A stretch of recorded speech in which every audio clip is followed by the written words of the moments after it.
250 € pour un cabanon de 8 mètres carrés. Des propriétaires découvrent qu'ils sont soumis à une taxe sur les abris de jardin. Alors en plein rabat fiscal, la polémique commence à enfler. Qu'est-ce donc que cette taxe?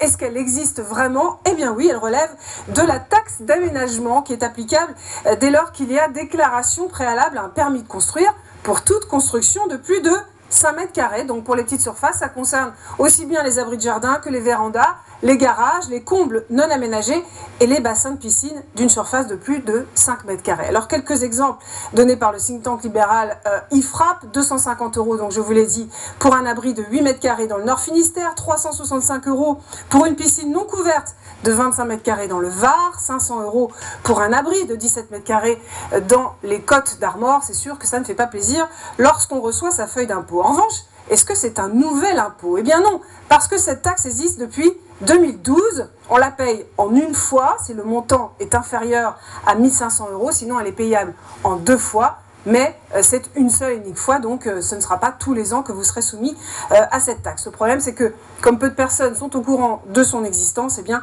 la plupart des particuliers la découvrent avec un courrier du Trésor public. Est-ce que, comme on l'entend aussi, ça va rapporter 1 milliard d'euros à l'État? Eh bien non, parce que l'État ne touche quasiment rien. Ce sont les collectivités locales, les mairies et les départements à qui rapporte cette taxe. La question maintenant, c'est de savoir quand même s'il va y avoir rétropédalage du côté du gouvernement, après les couacs sur les dotations aux collectivités, l'allocation aux handicapés, la taxe foncière pour les retraités.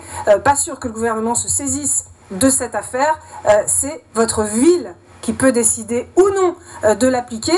Ce qui s'est produit d'ailleurs, souvenez-vous, avec la surtaxe sur les résidences secondaires, une surtaxe de 20% qui avait fait grand bruit à l'automne 2014. Eh bien, figurez-vous que 98 communes seulement sur les 1200 entrant dans la catégorie des zones dites tendues l'ont appliquée.